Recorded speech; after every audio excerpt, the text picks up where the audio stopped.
ever wondered about the brilliant minds behind, truly original, category-defying entertainment? The kind of genius that doesn't just create a show, but a whole new way of watching. Today, we're diving deep into someone whose creative journey is as unique and, well, inventive as the world he's built.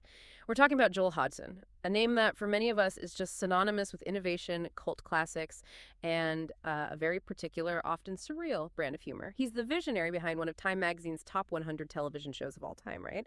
A creator who consistently pushes boundaries and reinvents himself, leaving this indelible mark on comedy and pop culture. Absolutely. And our mission today really is to unpack the fascinating career of Joel Hodgson. We want to offer you a kind of shortcut to understanding the multifaceted nature of his ingenuity.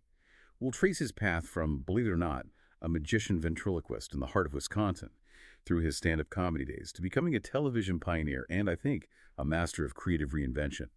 We'll explore the foundational influences that shaped him, the challenges he navigated, things like creative control battles, stepping away from the spotlight, and the enduring legacy of his work. And we'll always be connecting back to why his approach continues to resonate so deeply with audiences even now. Right. And we've got a fantastic stack of sources for this deep dive. We're covering everything from his early life and influences, his kind of meteoric rise in stand-up, the genesis and remarkable evolution of his most famous creation, Mystery Science Theater 3000, and his many, many projects in between and beyond. So settle in, because you're about to uncover some surprising facts and experience those genuine aha moments, the ones that really connect the dots in his truly one-of-a-kind career, revealing the deliberate thought behind what often appears to be just pure, joyful absurdity. Okay, let's unpack this and start right at the beginning. Let's trace Joel's creative lineage. What shaped a mind like Joel Hodgson's right from the start? Our sources tell us Joel Gordon Hodgson was born February 20 in 1960, Stevens Point, Wisconsin. He grew up living with his family in Green Bay and Fort Atkinson, also in Wisconsin. So you get this quintessential Midwestern backdrop to his formative years. But it wasn't just the geography that was formative. Our sources highlight a very specific upbringing, an evangelical Christian household. And what's really fascinating here is how his church's shows profoundly influenced his desire to become an entertainer. This wasn't just like passive observation of Sunday services. It suggests an early and active exposure to performance and storytelling within a community setting.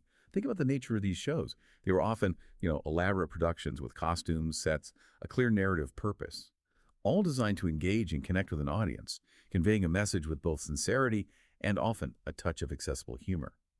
That kind of environment can be a really powerful and foundational catalyst for creative development. It teaches not just the mechanics of entertainment, like timing, stage presence, how to construct a narrative, but also the importance of connecting directly and emotionally with people, all while maintaining a distinct point of view. It's not just about putting on a show, it's about fostering a particular type of engagement. And that profoundly echoes in his later work, doesn't it? It really does. So given this early exposure, what were his very first steps into performing? He actually began performing as a magician and ventriloquist way back in 7th grade. Can you believe that? Doing local events in Green Bay, honing his craft even then, juggling school at Ashwaubenon High School with these burgeoning performances. This wasn't just a fleeting hobby for a young kid. It's an early and clear indication of a burgeoning talent, a dedication to practice, and a palpable drive to entertain. He was learning to command attention, to build a world on a small stage, and to surprise an audience. All crucial skills he'd master later on. That foundational period, performing magic and ventriloquism locally, is absolutely crucial for understanding his unique trajectory. I mean, really. It provided him with hands-on experience in charming an audience, manipulating props, creating illusion skills that would become incredibly significant and visibly present later in his career, especially with his most famous creations, After high school, Hodgson continued to pursue this path. He headed to Bethel University in Arden Hills, Minnesota, to formally study theater and mass media. And this move to a formal academic study is critical because it allowed him to merge his innate performing talent and practical experience with a more rigorous intellectual understanding of storytelling and performance. It was where his raw talent met, sort of theoretical frameworks. Yeah, exactly. And it was at Bethel that he really started developing his signature blend, the one that would set him apart. He further developed his magic act by, ingeniously adding comedy, performing for musical acts, coffee houses, comedy clubs around the area. This blend of magic and comedy, this precise combination of illusion and laughter, it really starts to become a signature of his style. It's a way of subverting expectations and finding humor in the unexpected. He was crafting a unique voice, not just performing tricks. Indeed. And this isn't just about adding a few jokes to a magic trick, right? It's about integrating two distinct performance styles into a cohesive, more engaging act that uses both wonder and wit. But here's where it truly deepens our understanding of his comedic mind.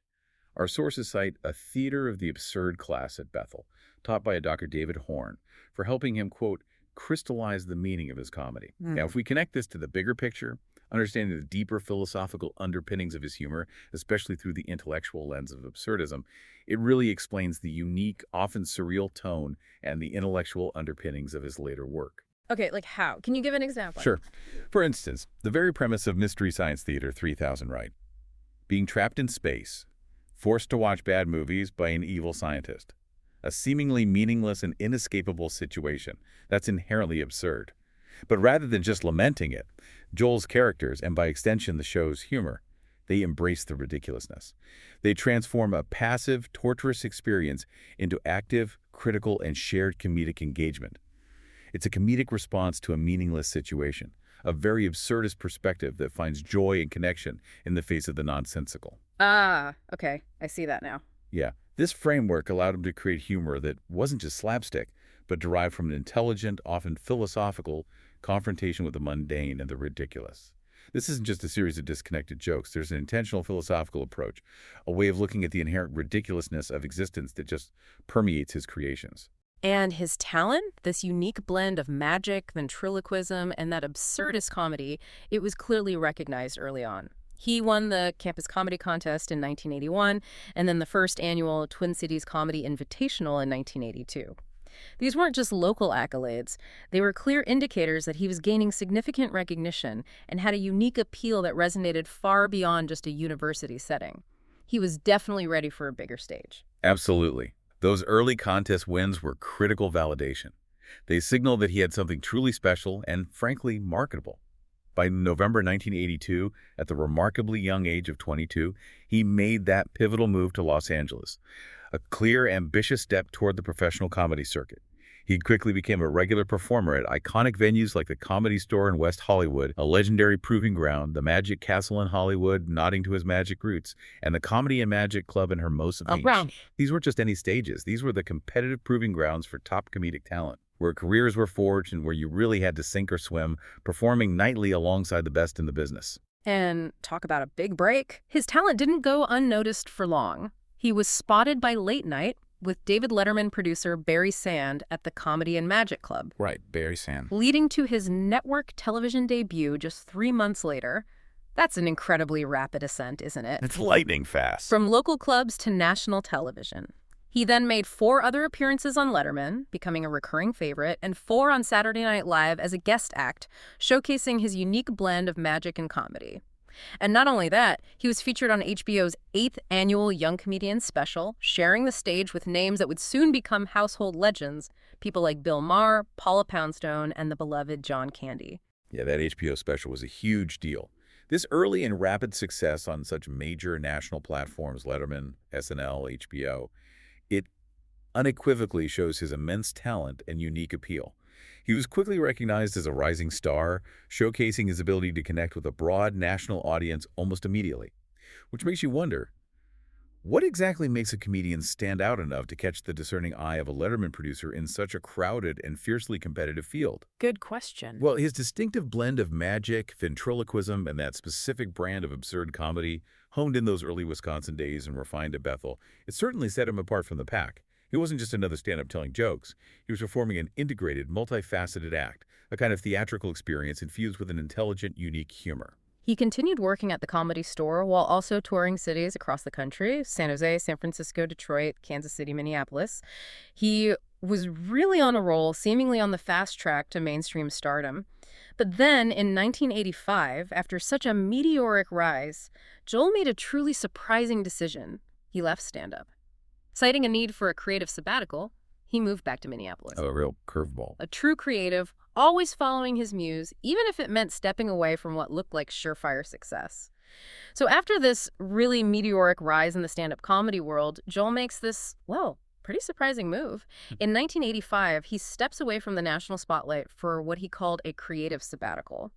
For someone who was like right on the cusp of mainstream stardom, what exactly does that mean? It certainly wasn't a break from creativity. No, not at all. In fact, it seems to have been quite the opposite. What's truly fascinating here is that this period, between 84 and 88, which he later called his official return to comedy, it wasn't a pause.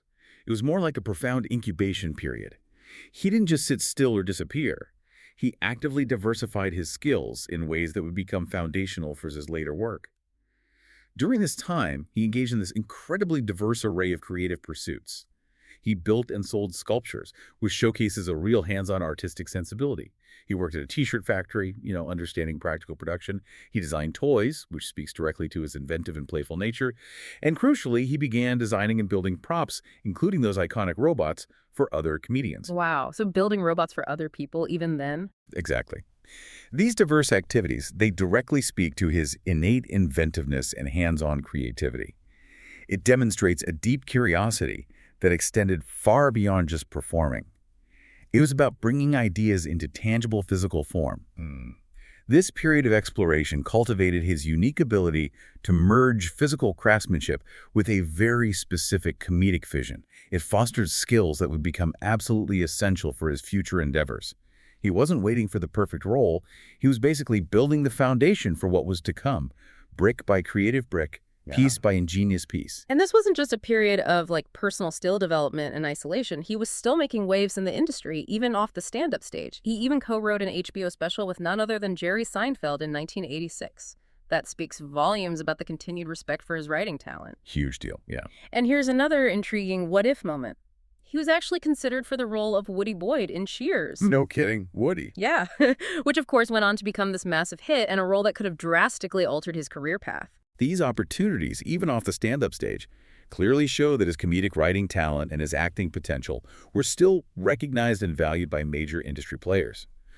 The Cheers role, in particular, highlights just how close he was to a different kind of mainstream success, one that could have placed him firmly within a traditional sitcom structure for, years.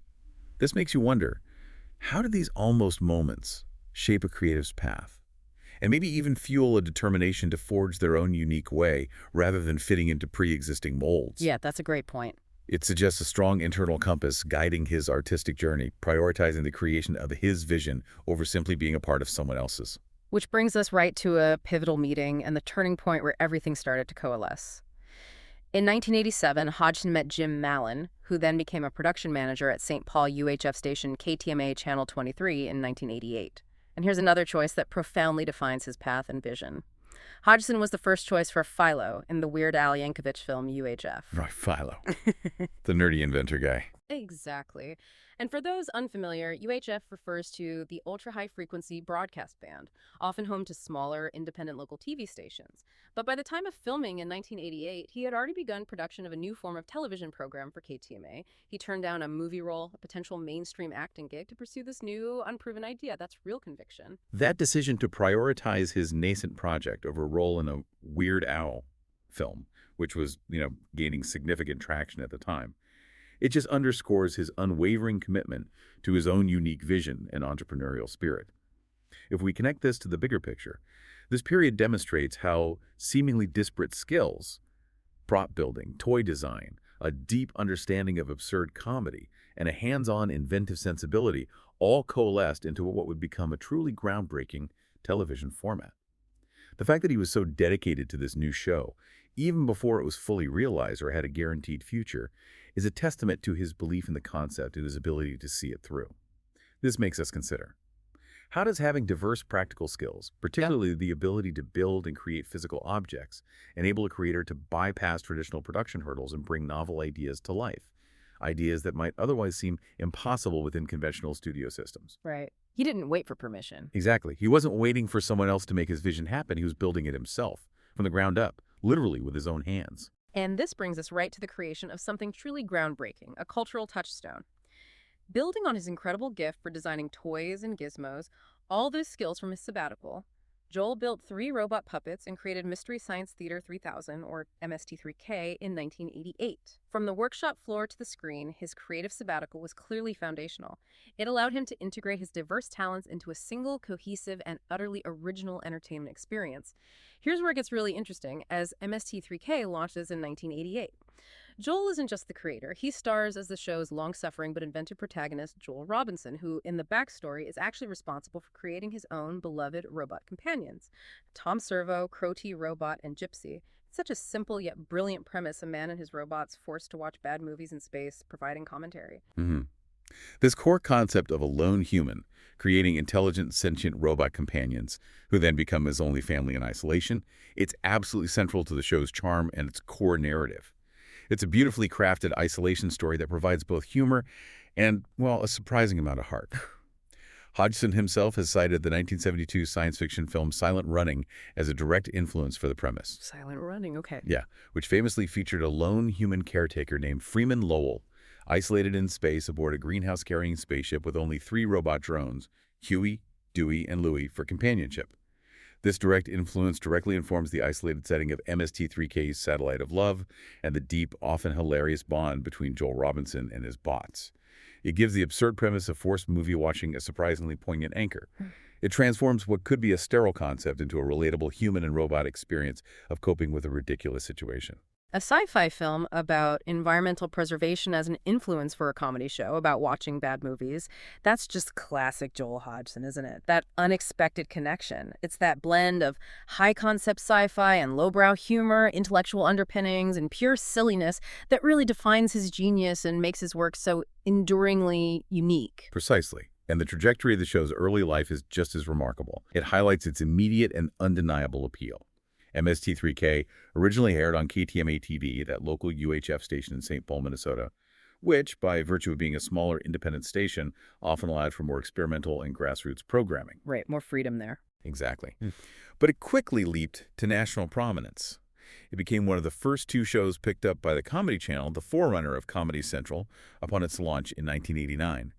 This rapid transition from a local quirk to a brand new national cable channel speaks volumes about MST3K's inherent originality and its broad, immediate appeal. It wasn't just another show for the Comedy Channel. It was seen as foundational, helping to define the network's identity right from the start. It demonstrated that unique, low-budget creativity could indeed capture a national audience.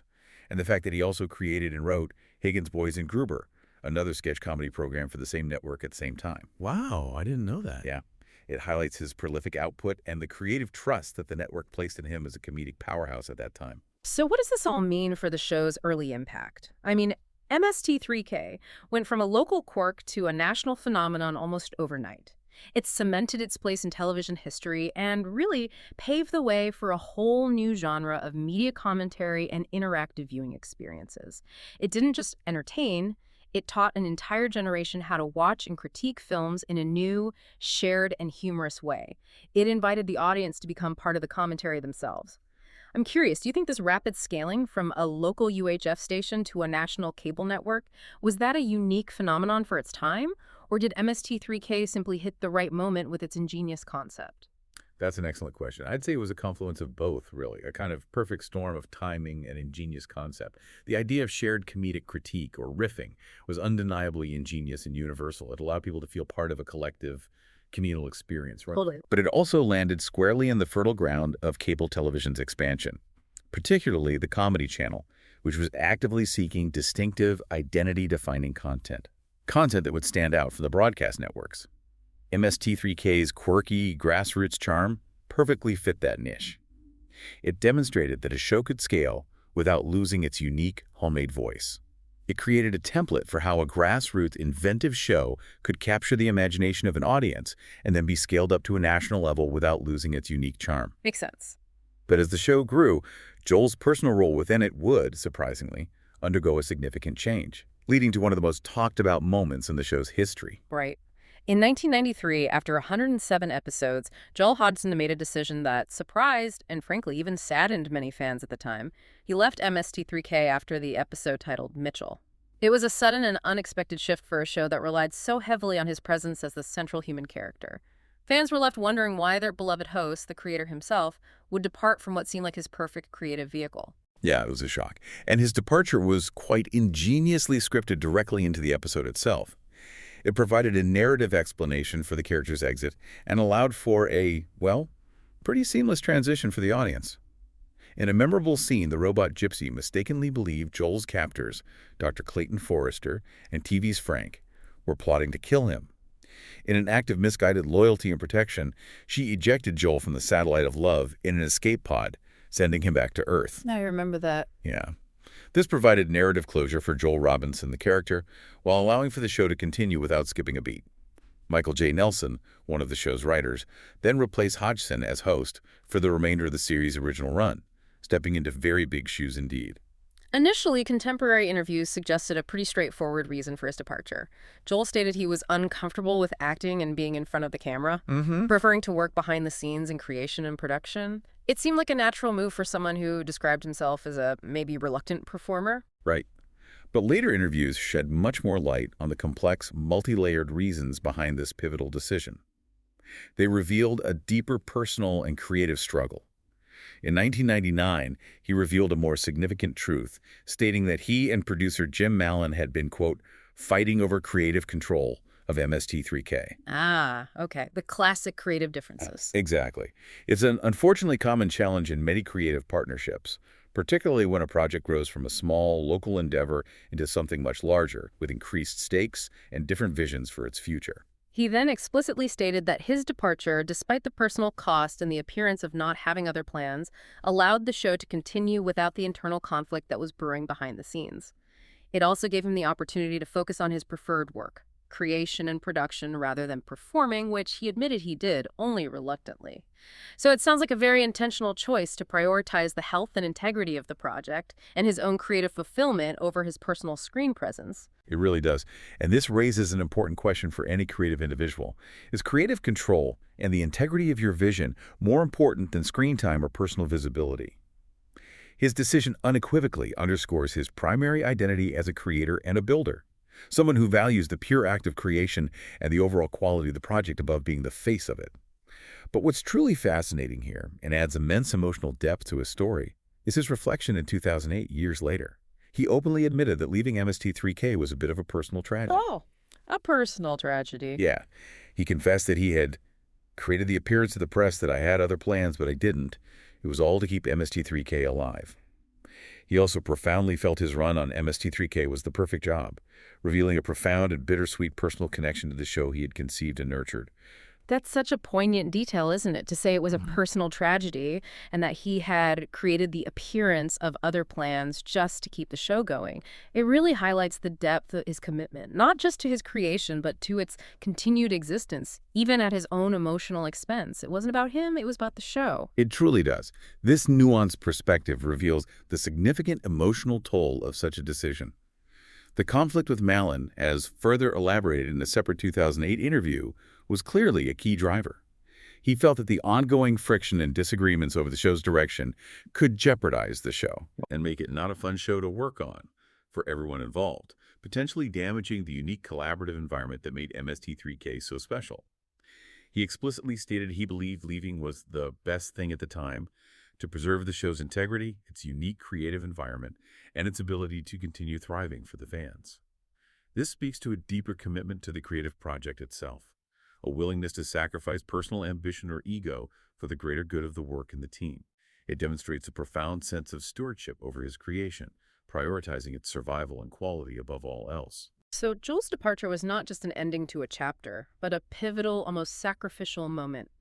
It allowed him to step back, reevaluate, and ultimately explore new creative territories, ironically enriching his artistic journey even further by taking him down a different but equally inventive path.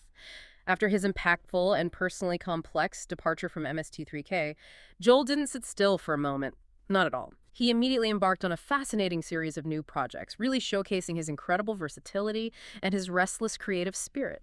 It wasn't a retreat from entertainment, it was a deliberate expansion into different forms and roles. Absolutely. One of his first ventures was forming Visual Story Tools, or VST, with his brother, Jim Hodgson. Together, they created the TV wheel for HBO.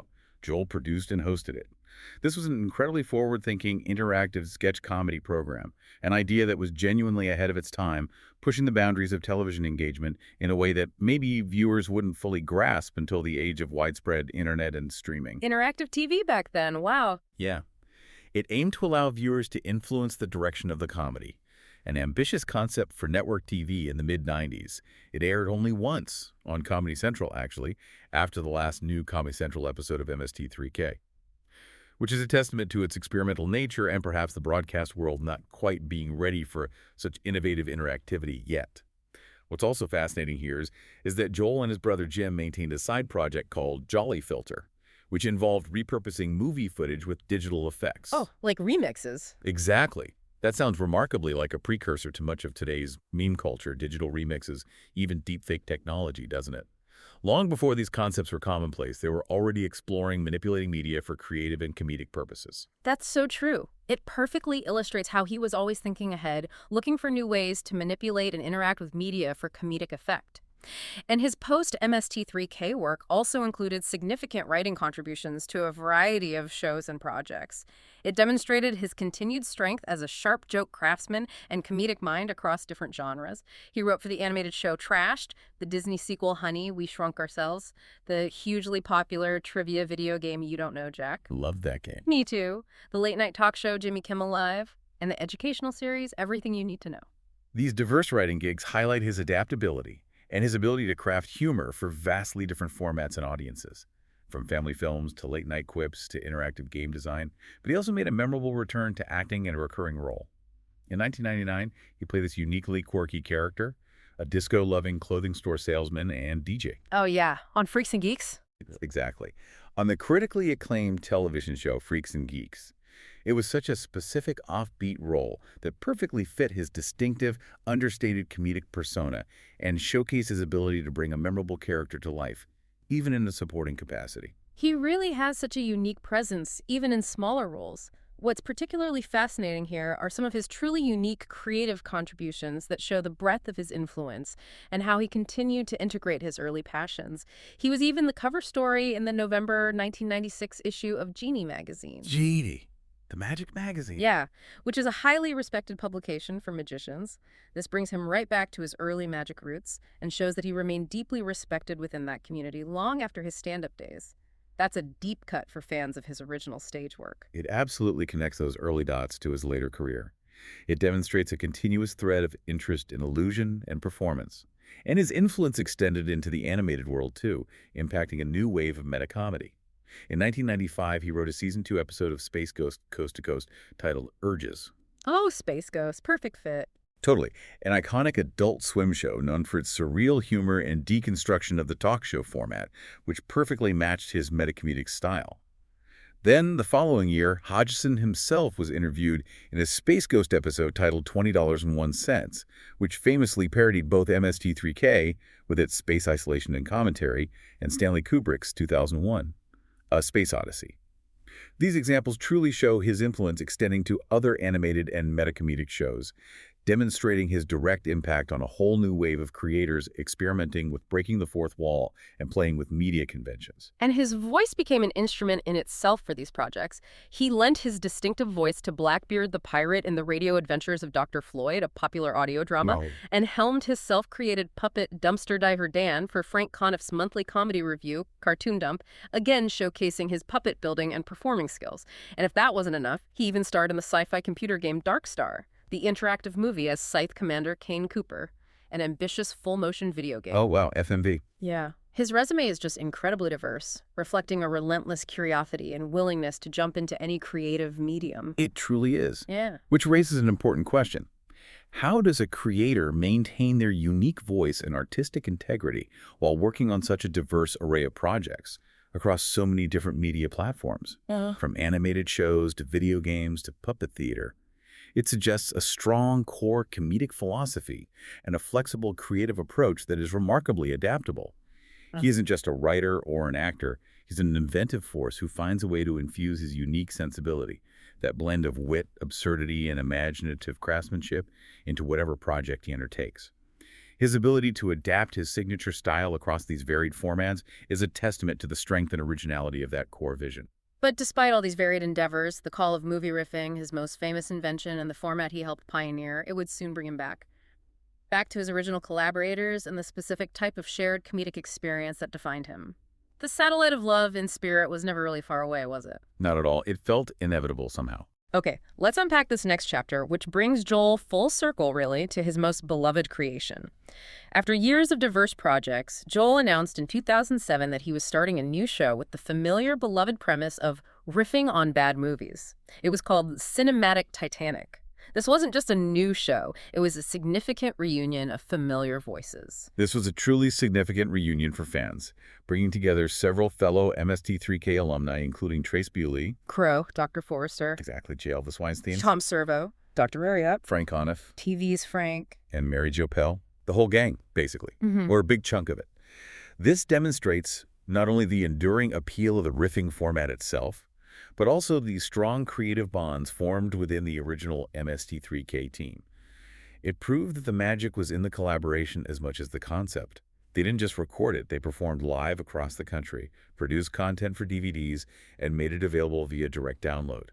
This showed a clear adaptability to emerging distribution models. This was before widespread streaming really took hold, and they were already experimenting with direct-to-fan delivery, bypassing traditional gatekeepers. Smart move. A testament to their innovative spirit and deep understanding of their audience's desires.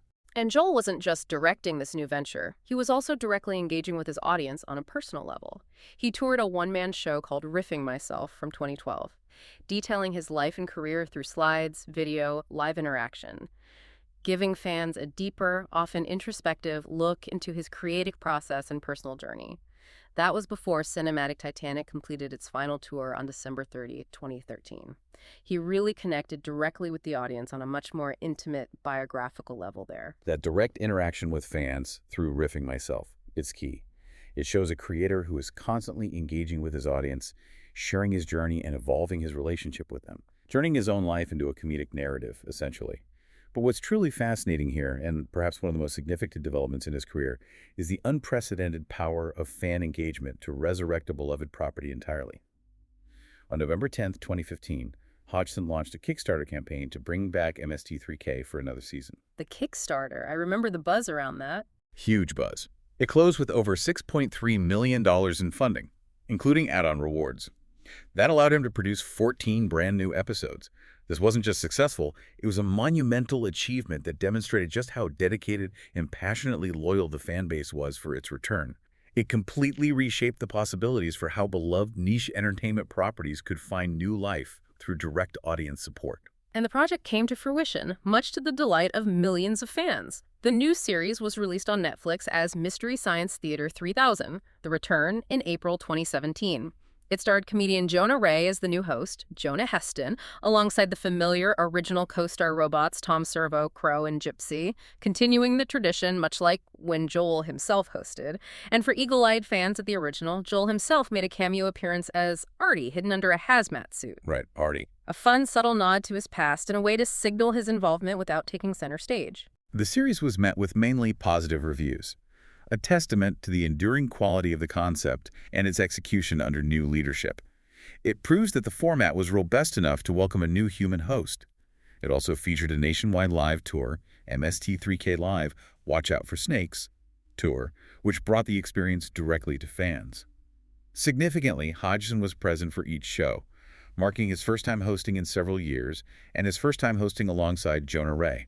That must have been cool to see. Yeah, it ensured a crucial continuity of the beloved Joel presence, while also successfully introducing a new generation of fans to the concept. It created a bridge between the show's past and its future, maintaining that authentic connection that is so vital to such a beloved cult classic. And here's where it gets even more interesting, because the story of MST3K's rebirth doesn't end there, not by a long shot. On April 7, 2021, Hodgson launched a second Kickstarter campaign for another revival of the series, this time for a new service he created called the Gizmoplex. The Gizmoplex, his own platform. Exactly, an entire online platform dedicated to the world of MST3K. The initial $2 million goal for this second campaign was met within an astonishing 25 hours. Wow. Ultimately raising an incredible $6.5 million, an even higher sum than the first campaign. This unprecedented level of sustained direct fan support enabled the production of 13 new episodes, 2 of which would feature Hodgson himself, reprising his iconic role as Joel Robinson. Joel back in the jumpsuit. Yes, as well as a 3D film and special Halloween and Christmas episodes. The consistent and even increased fan funding across these campaigns unequivocally underscores the deep loyalty and fervent desire for MST3K to continue thriving and evolving. This raises an important question for creators and media companies alike. How has crowdfunding truly reshaped the landscape for beloved niche entertainment properties, empowering creators and fans to directly finance and produce content in ways previously unimaginable by traditional studios? It's a total game changer. It really is. It's a powerful model for direct engagement and financial support that demonstrates the immense value of a dedicated fan base. And the new season soft launched to Gizmoplex members on March 4, 2022, with the public premiere following on May 6, 2022. And, crucially, to the immense joy of longtime fans, Joel Hodgson officially reprised his role as Joel Robinson in the season's 6th episode, Demon Squad, which premiered on June 24, 2022. Demon Squad, right. That means it was his first time hosting an episode in 29 years. What an incredible, full circle, and deeply meaningful moment for him, for the show, and for the entire dedicated fan base. It is truly remarkable. This return, facilitated entirely by the direct support of the fan base, is a testament to the enduring power of his original creation and his own unique personal connection with that audience. It goes beyond mere nostalgia. It speaks to the fundamental value of the shared experience he created. Joel's journey isn't just about reviving past glories. It's about a continuous evolution of his creative spirit, influencing new projects and generations, proving that a truly inventive idea, fostered with passion and adapted with ingenuity, can find new life across changing media landscapes, continuously engaging and growing its audience. Beyond the monumental MST3K revivals, Joel Hodgson's influence and work continue to branch out in unexpected and often delightful ways, showing he was never content to simply rest on his laurels or be defined by just one creation. His creativity kept flowing, finding new outlets and new collaborators. Indeed. His enduring respect within the comedy community was profoundly highlighted by his reunion with Jerry Seinfeld as a guest on his popular web series, Comedians in Cars Getting Coffee. Oh, I saw that one. It was great. Yeah, it was fantastic. This wasn't just a casual chat. It was a conversation between two comedic titans, showing that even after all these years and their earlier collaboration, his peers still recognize and value his unique voice and significant contributions to comedy.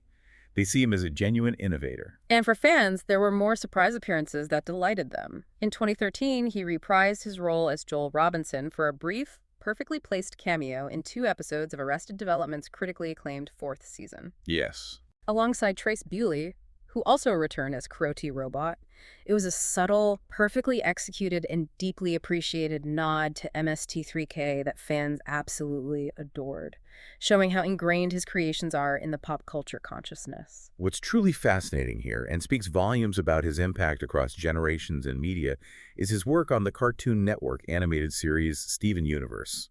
From 2013 to 2018, he voiced the recurring character Mayor Bill Dewey, the well-meaning but often bumbling mayor of Beach City. Mayor Dewey, he was great. He was. And here's the kicker, revealing the depth of his influence.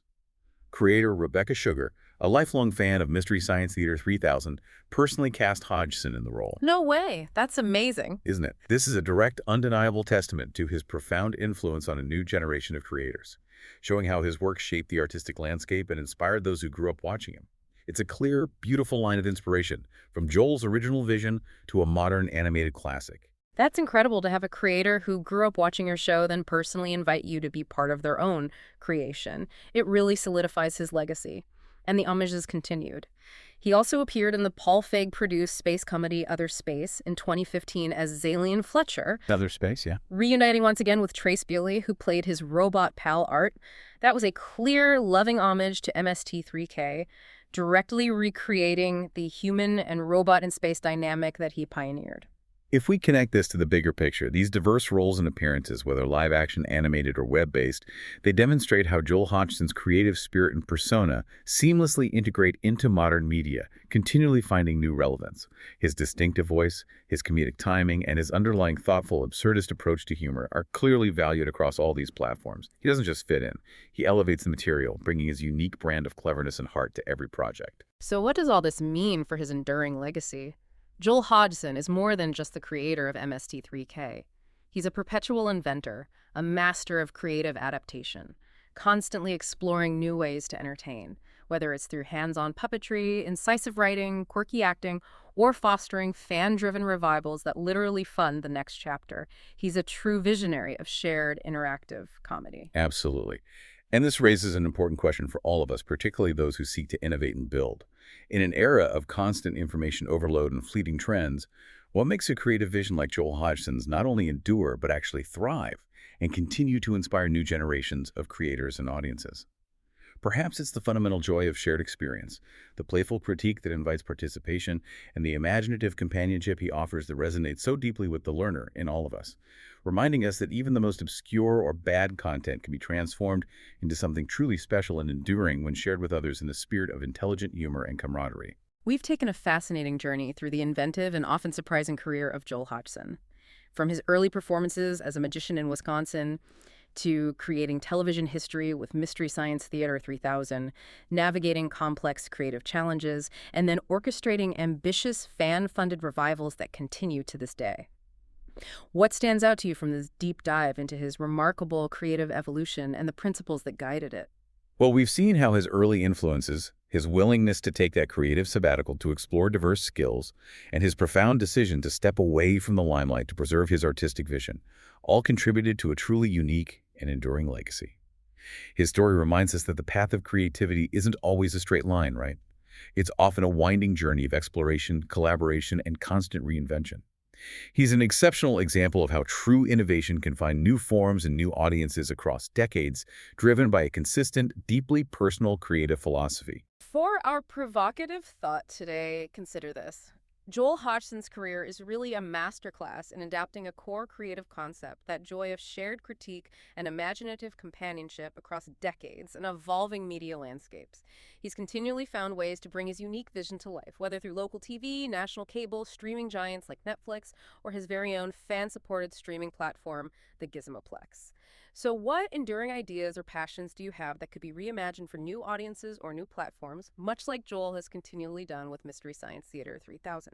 How can you take something you love with its unique essence and give it new life in unexpected ways? Thank you for joining us on this deep dive. Until next time, keep exploring, keep questioning, and keep finding the humor in everything.